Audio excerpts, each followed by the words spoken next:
பத்தினி தீரம் என்று நினைத்தானா? கிடையாது. தங்கமணியை தாய் போல நினைக்க வேண்டும் அப்படின்னு பார்த்தானா? கிடையாது. இப்பேற்பட்ட குரு பெரியார் ராஜாதி ராஜர்களும் அரசரெல்லாம் நிறைந்திருக்கக்கூடிய சபையிலே பெண்களே வரக்கூடாது. அப்பேற்பட்ட சபைக்கு என் அக்கா பாஞ்சாலி என்ன பிடித்தான்? சிகை என்று சொல்லக்கூடிய கூந்தலை பிடித்து தர தர தர தர என்று இழுத்து வந்தான்.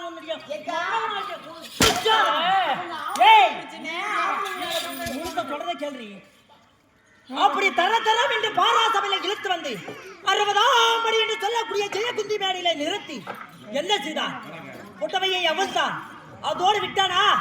கிடையாது.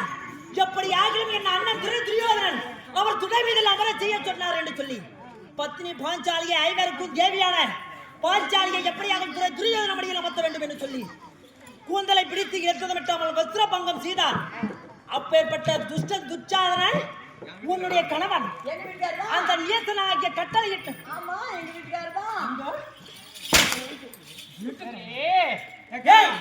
அப்படி கட்டளையிட்டவன் உன்னுடைய மன்னவன் துரியோதனன். அப்பேற்பட்ட சூது மார்க்கமாக செய்த கபட வஞ்சகதாரிகள் நய வஞ்சகர்கள் கௌரவர்கள் சூதியின் அனைத்து பறித்து கொண்டு இப்படியான வஞ்சனை செய்ததோடு விட்டாமல் வஞ்சனை ஐவராஜார்கள் செய்வதை விட்டோடு என்ன செய்தார்கள்? காடா வனவாசம் ஓட்டி வைத்தார்கள். எப்படி? 12 ஆண்டு வனவாசம் கழித்து வர வேண்டும். அதாவது பந்தயத்தால் தோற்ற பாண்டவருக்கு நாடு கிடையாது, நகரம் கிடையாது. அப்படி நீங்கள் நாடு பெற வேண்டுமானால் 12 ஆண்டு வனவாசமும் ஓராண்டு அஜ்ஞாதவாசமும் கழித்து வந்தது உண்டானால் பங்குள்ள பரிகாரம் பாதிராஜ்யம் தருகிறேன் என்று பாராபட்சம் எழுதி நான் பாவியாகிய துரியோதனன் அவனுடைய கட்டளை எப்படி? அப்படி வனவாசம் கழிக்கிற போது 3 கல் வைத்து சாதம் உண்டு உறவிட உண்டானால் மறுபடியும் 13, 13, 26 வருடம் வனவாசம் ஓட்டு வைப்பேன் அப்படி என்று கட்டளையிட்டு வஞ்சனை செய்தார்கள். அவருடைய மனைவிமார்கள் நீங்கள் முகத்தை மூடிக்கொண்டு என் முன்னே வந்த அபயத்தை கேட்கிறீர்கள்.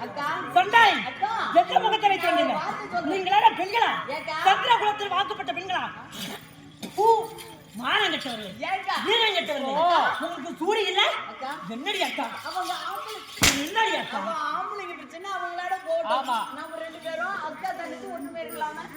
ஆம்பளையா? இப்ப சொன்னா இல்ல என்ன சொன்னா? ஆம்பளைங்க அடிச்சுப்பாங்க, பெண்கள் அவங்க அடிச்சுப்பாங்க. ஒற்றுமை இருக்கணும்னு சொன்னா இல்ல? அன்று என்னுடைய அக்கா பாஞ்சாலியை வஸ்திரபங்கம் செய்கிற போது நீங்கள் பெண்களாகப்பட்டவர்கள் ஒரு பெண்ணு தானே? ஒரு பெண்ணுடைய பெண்ணுக்கு தெரியுமா இல்லையா? அப்பேற்பட்ட பெண்ணின் அவமானத்தை பார்க்க வேண்டும் என்று சொல்லி அவருடைய அதாவது பாஞ்சாலி புடவையை ஏன் வைக்கிறீர்கள்? அப்படி எழுந்து வந்து ஒரு வார்த்தை கேட்டீரா? அப்ப இல்லாத பாசம் எப்படி போச்சு? எங்கே போனது?